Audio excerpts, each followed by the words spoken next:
What's up, everybody? Maddox here. Welcome back to the Pokestorian. This is the show where I sometimes just get on this camera and talk about whatever I want. And today, we're going to talk about the state of the Pokemon card hobby. Particularly, I want to talk about everything that's happened from roughly the summertime to now, which is getting close to the end of 2025. Over the summer, I did a video just like this talking about everything that had happened in the early part of this year. So this is basically part two where we talk about everything that's happened on the back half of 2025. So with that, let's get into it, shall we? It's story time. So the story left off with our heroes discovering Destined Rivals, which turned out to be one of the most successful Pokemon card sets we have ever seen. When that booster box came out at $250 at that time, that was one of the most expensive booster boxes at initial release that we had ever seen. And although it started at $250, somehow it rocketed all the way up to $500 for one of these booster boxes. Now, there is some debate in the community whether or not it actually reached $500 or not. Some people think there was a bunch of fake sales at that price. I don't really know. But rest assured, the boxes were certainly selling for over $400, probably over $450 at a minimum. So very successful set, having all those Team Rocket cards and trainers Pokemon. It just really got people excited for the TCG and brought in a lot of new people. And I definitely enjoyed opening what I could open of it. I got to open 2 booster boxes for it, and it was very exciting. I got to pull that nice Cynthia's Garchomp card. I'll definitely kind of hold on to that memory for a long time. So that was Destined Rivals, just a big home run for the Pokemon hobby. And then after that, around July, we had the release of our summer specialty set, which was Black Bolt and White Flare. And the whole gimmick with this set was that it had an illustration, special illustration rare for all of the black and white Pokemon. I would say that this set was popular, but definitely not quite as popular as Destined Rivals. It gave everyone a chance to just catch their breath just a little bit. Now, I'm not saying the set came out with its ETBs at MSRP or anything, because that certainly wasn't the case and continues not to be the case to this day, but it definitely was just a little bit of a relaxation after Destined Rivals, and that's okay. Of course, the way that set is now, there are so many special illustration rares in those 2 sets, that a lot of the individual cards themselves have actually been doing pretty well financially, just because it's hard to get the exact one you want when there's, I think, 150 or so of them. It's crazy. So I think long term, people are going to look back on Black Bolt and White Flare and they're really, really going to like it. Just having all those chase cards is phenomenal. And really, I mean, if it was an earlier generation, like Gen 2, Gen 3, Gen 1, that set would have blew the crap out of Destined Rivals easily. But since it was Gen 5, which was an era of Pokemon that's not quite as popular, the set hasn't had quite as positive response as Destined Rivals. But it's still doing well, and like I said, I think we're going to see it do well into the future. Also, during the summer period, we talked about this last time a little bit, but we were kind of in a bit of a decline for the special illustration rares that had really kind of meteorically risen during the first half of 2025. During the summer, they were just really kind of coming back down. A lot of cards actually crashed all the way back down to the prices they were before the boom even happened, which was wild. Some of them didn't. I mean, it just kind of varies on the card, but the point is, a lot of these modern chase cards all kind of saw a good bit of a correction, almost to the point where I was thinking to myself, well, maybe this whole card market boom thing is already over. Of course, that wasn't the case. It was just a little bump in the road there, if you will, but fascinating to see nonetheless. And the whole point of that is that in August, we saw all of that flip back around, and these cards just started rocketing back up. All the chase cards like Bubble Mew and what have you, everything that had come down in price started its great rise, and that rise continued for several months. So that was fascinating to see. Also, it was around this time that we started seeing promo cards start to take off. There became this little mini promo card market boom, which caught on. And that kind of affected cards from Sword and Shield, Scarlet and Violet, even going back to like Sun and Moon. Um, Sun and Moon, especially, like a lot of like those cards that I guess you'd call them what? You'd call them like the early alt arts, like those cards that were like in like collection boxes and stuff. Like I think of like the Giratina and Garchomp, and like some of the other ones like the Umbreon and Darkrai, the Espeon and Deoxys, like all those cards that like were like basically early alt arts that came in like promotional boxes. All of those really finally got to like have their day, and they started doing very well. So that was interesting to see. Another big event that happened, we had a lot of stuff happen in August.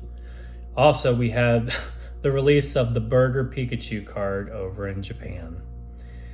And if you don't know what that card is, most of you probably do. It's a McDonald's promotional card. And it features Pikachu eating a Happy Meal, and it's got a nice big glass of orange juice, and it's just living its life at McDonald's. But that card just went freaking nuts. It was only available at McDonald's in Japan, and like there was so much demand for it that they actually cut the promotion short, and there was like all this wasted food because all these people were like burning through these McDonald's meals just to get that damn Pikachu. It was a whole shit show. It kind of reminds me of like the Van Gogh Pikachu situation.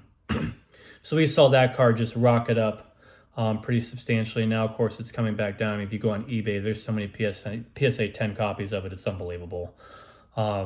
So as of November, which is the filming of this video, if you're looking to pick up that card, this probably isn't a bad time. So that was another noteworthy event. And then it's probably around September, we saw within like the resurgence of the illustration rares and special illustration rares and the promo cards that were taken off, we also saw cards featuring particular Pokemon really take off. And those two Pokemon that really caught my eye were Gengar and Mew. And Gengar, I feel like his cards took off because we were getting close to Halloween, so a lot of people were probably speculating, oh, get the Halloween Pokemon for Halloween. You know, there's probably a good bit of that going on. And then also, I think Gengar has just been becoming more and more popular over time, so that factored in too. But Gengar, all these cards started doing very well. But the more interesting one was Mew, which of course has always been one of my favorite Pokemon. And I don't know what exactly it was that caused all these Mew cards to start rocketing. If I were to theorize, I would guess it has to tie back to the Bubble Mew, because the Bubble Mew from Scarlet and Violet has been such a sought-after card. It would make sense that people that maybe can't afford that card would start looking for other Mew cards, and that's how all these other Mew cards started taking off. But regardless, like Mew and Gengar cards just really shot up during September. And then towards the end of September, we had the release of our first set from the new block, which was Mega Evolution. And that set, the booster boxes came out at about $250, which was pretty darn expensive, but nothing we hadn't seen at this point before, because we had Destined Rivals do the same thing. Out the gate, those boxes shot up past $300, which was wild to see. And, you know, a lot of the single cards got really popular. We had these like fancy new gold cards in that set, which are really hard to pull, that have been popular. We have a Mega Lucario and Mega Gardevoir card in that set that are just phenomenal cards. All this stuff was going up in value. But there was one thing that was actually able to correct it a little bit. And that was a change in strategy by the Pokemon Company. Because they decided for this new block, we'll call it the Mega Block, I guess, that they were going to start doing wave releases of the new sets in 2 waves, like a wave 1 and wave 2. So all these prices for Mega Evolution rocketed off during wave 1. But then when the wave 2 supply hit the market, that's what caused the booster boxes and a lot of these singles to crash back down a little bit.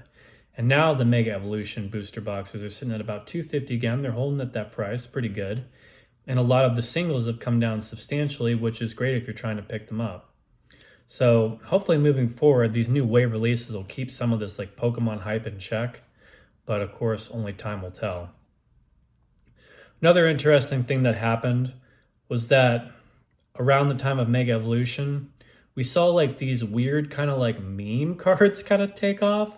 Like the one that really comes to mind is the Solosis card from Black Bolt and White Flare. I don't remember exactly which set it was from, but it's from that particular double set, whatever. The card just rocketed off and became a very, very expensive card out of nowhere. And I think the theory behind it was it's done by the same artist as that Bubble Mew. And a lot of people saw, oh, it's the same artist and it's in a bubble because it's Solosis. So this card must be popular. So I think a lot of speculators jumped in and started grabbing that card. Now that I think about it, that Bubble Mew has really potentially had a pretty substantial impact in the hobby. Like, it might have caused all those Mew cards to go up. It caused that Solosis hype. Definitely going to be an iconic card moving into the future. So yeah, we saw meme cards like that, and then Mega Evolution, of course, had this Marshadow card that rocketed off. It had like a Pikachu like in it, and apparently it's like by the same artist who also did like a Marshadow card during the Cosmic Eclipse set of cards, which also had like the Pikachu and stuff in it, so that card rocketed off. And we saw a lot of weird stuff around this time, just very strange cards kind of take off. And of course, then we're starting to build hype for Phantasmal Flames at this point, which that set came out last week. And during this phase, there was a lot of uncertainty about exactly how Phantasmal Flames was going to do because it is a smaller set. And we saw what some people were thinking was the end of the Pokemon card market boom. I guess you would call it a retrace or a correction, whatever you want to call it. But long story short, for probably the last 4 weeks or so, maybe a little bit more, we've seen a lot of like booster boxes, sealed products, chase cards and whatnot course correct and go down 10, 20, 30% in value depending on what it is. Some things haven't corrected at all, but a lot of the things have. This has caused a lot of fear from certain areas of the community. It's caused a lot of excitement from other areas. Because people were just thinking that everything's going to come crashing down. Other people think everything's fine and are more in line with, using the term correction, which is the term I've been using here, because they don't think this is the end of the boom. My opinion, and we'll find out if I'm wrong or right, whatever, I don't think that this is the end of the boom. I think after having this meteoric rise in all these cards, especially since August, we saw a lot of rises again. Like, to have a correction is not only normal but healthy. And the booster boxes too, like I said, Destined Rivals was so freaking expensive out the gate, and it somehow got even more expensive. And even in like this time of like correction or whatever, we're still like seeing a Mega Evolution box for $250. So like, any little bit of help we could get, any kind of like calming down the market is good. I don't know how much more it's going to calm down though. We'll just have to find out. But yeah, we saw a lot of this like uncertainty and fear leading up to Phantasmal Flames, and I do think it like somewhat tied into people thinking Phantasmal Flames was going to be like the end of the boom. It's a small set. It's going to crash. Blah blah blah. Lo and behold, though, we had Phantasmal, like I said, come out last week, and it's done very, very well. Been very popular with the community. You can't find it anywhere. And it's got the most impressive and, in my opinion, beautiful Charizard card we have ever had, period. Like, you got a Charizard card. It's the Mega Charizard, and you get the whole evolution line of Charmander, Charmeleon, and Charizard in the card with it. It's something else. And also, that's got some other cool cards, too, like the Sharpedo. I like the Ludicolo, the Flagon, the Meowth, the Wooper. Like, there's all kinds of cool stuff. So we saw that set come out, like I said, and it's done well. The booster box is the most expensive booster box we've seen out the gate. It's sitting at around $300. You might be able to get it a little bit cheaper at this point, but that's roughly where it is, especially if you factor in like taxes and shipping. And, we're going to have to just see what happens next. Like, that's pretty much the synopsis of what's happened this year. Now, when I do this video again, like in the summer of 2026, I'm going to be really excited to see where Phantasmal Flames end, because there have just been so many opinions all over the board for this set. Like, is that Charizard card going to come crashing down? Is it going to hold? Is it going to rocket up to over 1,000? Where are the booster boxes going to be at? It's going to be kind of exciting to see. Like, Phantasmal has got to be the most wild card Pokemon set I've ever seen. The only thing I can tell you about Phantasmal for sure, like moving forward into the future and focusing on the long term, which is what I tend to do, like when I'm holding like some sealed product, is that it's going to do very, very, very well. But as of like by next summer, I don't know. It could just be still sitting at $300. I'm guessing the Charizard in the summer is going to be still a very expensive card. I don't know if it's going to be $1,000. I couldn't tell you if it's going to be 500. I'm betting, if I'm just going to guess here because I have no way to really know this by any stretch of the imagination. I'm going to guess that maybe this time over the summer it's going to be $750. But we'll see. I could be completely wrong. And I think the booster boxes, I don't think they're going to go up that much. I think the booster boxes may be right around where they are now. So we'll see what happens. Anyways, like I said, that's it for this summary. I really appreciate y'all watching. I got so many new viewers this year, and that's been very exciting. It's so cool to think that anybody really wants to just watch me talk about this stuff. Pokemon cards is definitely one of my favorite hobbies to get into. There's so much depth to it, and there's a lot of cool people. And I just really, really appreciate you watching these videos. I hope you have a happy Thanksgiving and you enjoy your holidays, and I'll see you in the next video. Don't forget to like and subscribe.